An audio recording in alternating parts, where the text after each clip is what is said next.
அஸ்ஸலாமு அலைக்கும் வரஹ்மத்துல்லாஹி வபரகாத்துஹு. இன்னாலில்லாஹி வ இன்னா இலைஹி ராஜிஊன். அன்பார்ந்த அனைத்து உறவுகளுக்கும் இனிய மதிய வணக்கம். உங்களுக்கே தெரியும், வேலை முடிச்சு வாரது நைட்டு 12 மணி ஆகிரும். அதுக்கப்புறமா நைட்டு விடிய காலையில் போகிறதுக்குரிய நியூஸை ரெடி பண்ணினா மறுபடியும் ஃபுல்லாக டே டைமில் வேலை இருக்கிறதால எப்படியாவது ஒரு தகவல்கள் உங்களுக்கு அப்டேட் பண்ணுறதுக்கு கிடைக்கிற அந்த கேப் என்னோடய ஃப்ரீ டைம் இது தான். அதனால தான் இந்த டைமில் நேற்று இரவே ரெடி பண்ண வீடியோ தான் இரவையில் ரெடி பண்ணி போடுறது. எதுவும் நினச்சிக்காதீங்க. எனக்கு ரீசண்டாக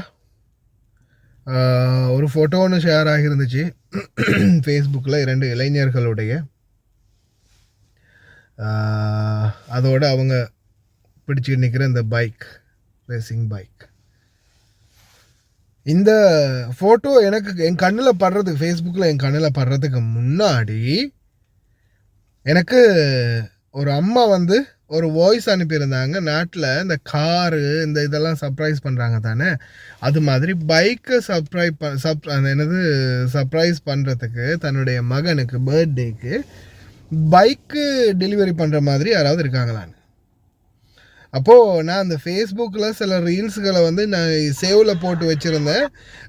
அந்த கார் சர்ப்ரைஸ், இந்த மாதிரி சர்ப்ரைஸ் பண்ணக்கூடிய சில வீடியோஸ்களை.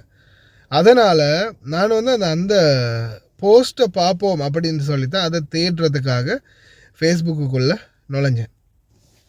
ஆனால் நுழையும் போது எனக்கு முதலாவதாகவே கிடைச்சது எதுன்னு பார்த்தீங்கன்னா, முதலாவதாகவே என் கண்ணில் அந்த ஃபேஸ்புக்குள்ளே என்ட்ராகின உடனே என் கண்ணில் பட்டது இந்த பைக் விபத்து சம்பவம் தான்.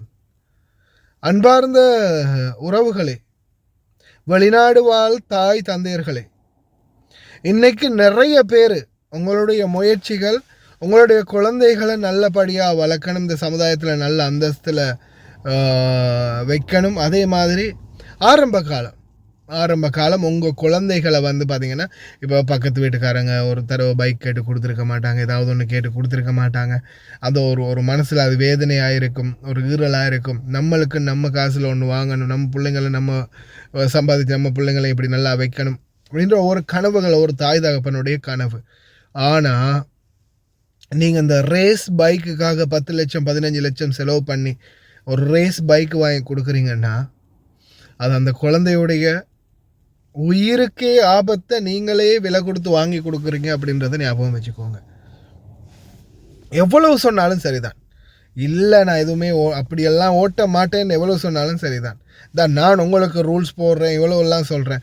சில நேரங்களில் சில டைமில் என்ன மறந்து நானே அழுத்திடுறேன், வேகமாக அழுத்தி போயிடுறேன். அப்புறமா ஞாபகம் ஸ்லோ பண்ணுறேன். நம்ம இந்த வெளிநாடுகளில் இருக்கிற நம்மளே எவ்வளோ வேகமாக ஓட்டக்கூடாதுன்னு நினச்சாலும் ஓட்டுறோம். பைக், அதுவும் ரேஸ் பைக், ஒரு 200 150 180 ஸ்பீடுக்கு போகக்கூடிய பைக் கையில் இருக்குது. 30-40 போகும்போது அது நம்மளுக்கே ஒரு என்னடா இந்த வண்டியில் இவ்வளவு தான் போகலாமா அப்படின்ற மாதிரி ஒரு முறுக்க தோணும்.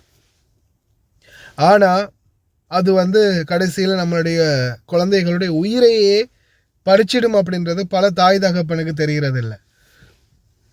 முடிஞ்சால் இனி வரும் காலம் அது கோடீஸ்வர அளவுக்கு மிச்சமாக தலைக்கு மேலே காசு வச்சுருக்கிறோம், வாங்கி கொடுக்குறான். கை கால் உடஞ்சா லண்டனுக்கு அமெரிக்காவுக்கு அனுப்பி ட்ரீட்மெண்ட் பண்ணிக்கிறான். அவனுங்களை விட்டுருங்க. உங்களுடைய குழந்தைகளுக்கு நீங்கள் ஒரு 10-20 லட்சம் செலவு பண்ணி ஒரு பைக்கு வாங்கி கொடுக்குறத அந்த குழந்தைகளுடைய வாழ்க்கையை உயர்த்துறதுக்கான வேறு ஏதாவது ஒரு வழிமுறைகளை செய்யுங்க. பைக்கு நம்மளுக்கு தேவை தான், ஆனால் அது ஒரு நார்மலான சிச்சுவேஷனில் இருக்கணும். ஏன்னா அது நம்ம என்னடா அப்போ நாங்கள்லாம் பணக்காரங்க ஓட்டுற வண்டி ஓட்டக்கூடாது அப்படின்னு இல்லை. நம்மளுக்கு ஒரு பைக்கு தேவை, ஆனால் அந்த பைக்கு நம்மளுக்கு பிரயோஜனப்படணும். இன்னொரு பக்கம் நம்மளுக்கு இருக்கிற செலவை கம்மி பண்ணுற நிலைமையில தான் இருக்கணும். 15 லட்சம் கொடுத்து பைக் வாங்குகிறோம், அதுக்குரிய சர்வீஸ் மெயின்டெனன்ஸ், அது மாதிரி ஏதாவது ஒரு பொருள் டேமேஜ் ஆகினா அதுடைய கோஸ்ட்.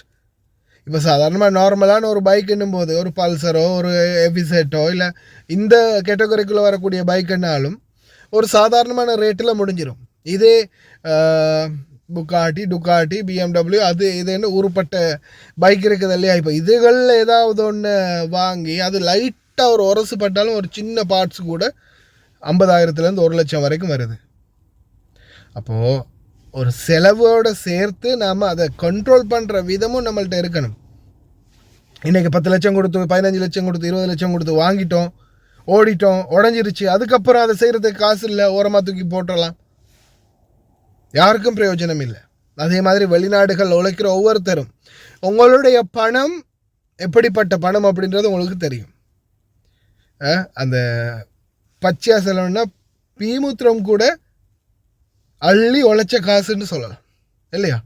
அந்த அளவுக்கு கஷ்டப்பட்டு உழைச்சிருக்கிறாங்க. கையில் சாப்பாடை எடுத்து வாயில் வச்சு 2 வாய் சாப்பிட்டு இருப்பாங்க. பிள்ளைங்களும் வந்து என்னுடைய பாத்ரூமை கழுவி விடுன்னு, நான் பாத்ரூம் போயிருக்கேன்னு, இல்லை வயசான மாமா பாபா எதை யாராவது ஒருத்தர் கூப்பிடுவாங்க, அவங்க பாத்ரூம் போய் வச்சுருப்பாங்க, இல்லை வாந்தி எடுத்து வச்சுருப்பாங்க, ஏதாவது ஒன்று பண்ணி வச்சுருப்பாங்க. அதெல்லாம் அள்ளி தொடச்சி கழுவி எல்லாம் முடிச்சுட்டு அந்த 2 வாய் சோறு வச்சாங்கல்ல வாயில், அடுத்த 3வது வாய் வைக்க தோணுன்னு நினைக்கிறீங்க? அது அப்படியே கிடந்து காய்கிறது தான். அதுக்கப்புறம் வேலை போகும். அதுக்கப்புறம் எல்லாம் முடிச்சுட்டு வந்து நைட்டுக்கு அந்த சாப்பாடு தின்றதுக்கே மனம் வராது. அதுக்கப்புறமா அப்படியே விடுபட்டுரும். இந்த மாதிரி பலருக்கும். ஏன்னா நம்ம வீட்டிலேயே எங்களுடைய மாமா வயசான மாமா இருக்கிறாங்க. ஏன்னா அது ஓப்பனாக சொல்லணும் இல்லையா. எங்களுடைய வீட்டு மாமாவும் வயசான மாமா, வீல் சேரில் போகிறவங்க, நோயாளி. அப்போ அவங்களுடைய நிலைமையும் நம்ம வீட்டில் வேலை பார்க்குற சகோதரிகளும் அதே மாதிரி தான். சில நேரங்களில் மாமா கூப்பிடுவாங்க, பெல் அடிப்பாங்க, சாப்பிட்டுட்டு இருக்கும் போதே எழும்பிட்டு போவாங்க. அதுக்கப்புறம் வந்து பார்த்தா இப்போ சாப்பிட முடியாது அப்படின்னு சொல்லிட்டு போயிடுவாங்க. அது என்ன நம்மளுக்கே புரியுது. ஏன்னா சில விடயங்கள் வந்து அருவருப்பான சில விடயங்கள் இருக்குது. அப்போ அந்த நேரத்தில் அதெல்லாம் இது பண்ணிவிட்டு வந்து மறுபடியும் சாப்பிடக்கூடிய அந்த மனசு வராது. அப்போ இந்த மாதிரியெல்லாம் கஷ்டப்படுறீங்க. வெளிநாடுகளில் பலருமே கஷ்டப்படுறீங்க. அதே மாதிரி தான் டிரைவர்களுடைய நிலைமை. தாய்மார்கள் மட்டுமில்லை, தந்தைமார்களும் அதே மாதிரி தான். இன்றைக்கி எத்தனை தந்தைமார்கள் காலையில் விடிய காலையில் எழும்பி ஒரு 10 வண்டி 5 வண்டியை பிடிச்சி கழுவுறாங்க. ஏன்? அவங்களும் குடும்பத்துக்கு இன்னும் கொஞ்சம் அதிகமாக செலவுக்கு காசு ஆகிரும், இன்னும் கொஞ்சம் அனுப்பிடலாம் அப்படின்றதுக்காக. வீடுகளில் கொடுக்கக்கூடிய சாப்பாடு எனக்கு தெரிஞ்சு சகோதரர் மனோ இப்போ ரீசெண்டாக போனஸ் எல்லாம் எடுத்து நாங்கள் எம்பசி கொடுத்து அவரை பத்திரமா அனுப்பி வச்சோம் இல்லையா. அந்த மனோ சகோதரர் கூட சில டைமில் அந்த சாப்பாடு விஷயங்கள்லாம் சொல்லியிருக்கிறாரு. அதே மாதிரி இதுக்கு முன்னாடியும் ஒரு சகோதரர், அதே மாதிரி ரில்வான் என்று சொல்லி ஒரு சகோதரர், அவங்களுடைய எல்லாம் வாழ்க்கை நிலைமை அவங்கள ஆரம்பத்தில் அனுப்பின வீடியோஸ் என்கிட்ட இருந்துச்சு.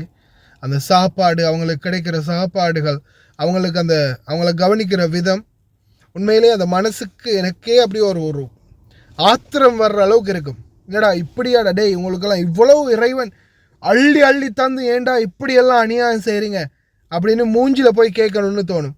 அந்த அளவுக்கு அநியாயம் செய்வாங்க. ஒரு பச்சை மிளகாய், ஒரு தக்காளி பீஸு, கொஞ்சம் வெள்ளை சோறு, அதுதான் சாப்பாடு. அரபு நாடு வெளிநாடுன்னு வந்து கடைசியில் நாட்டில் கூட பச்சை மிளகா தக்காளி சோறுன்னு சாப்பிட்றதில்ல, ஏதாவது ஒரு குழம்போட சோறு சாப்பிட்டோண்டா. இங்கே வந்து அதையும் விட கேவலமான நிலைமைக்கு வெளிநாடு.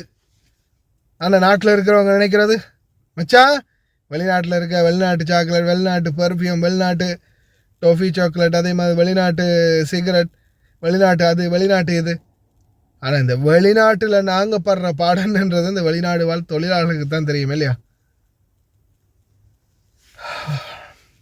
சிந்தித்து செயல்படுங்க.